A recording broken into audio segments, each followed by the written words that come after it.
Welcome back, it's Jab Anima. Today we're talking about what's going to give you the edge, the literal edge. As 3D artists, we manipulate the geometry to highlight certain areas, and we do that with bevels and chamfers. Let's go to Blender.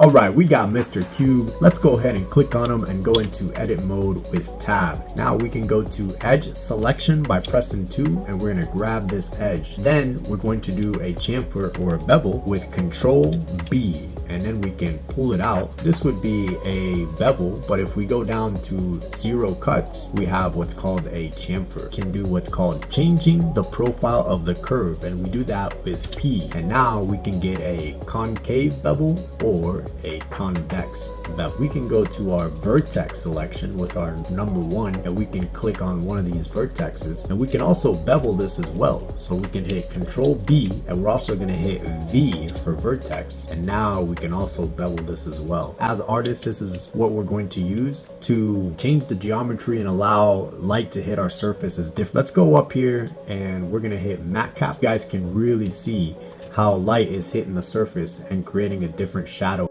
Hey, that's it for today, guys. I'll catch you on YouTube, Twitter, or Instagram. See you there.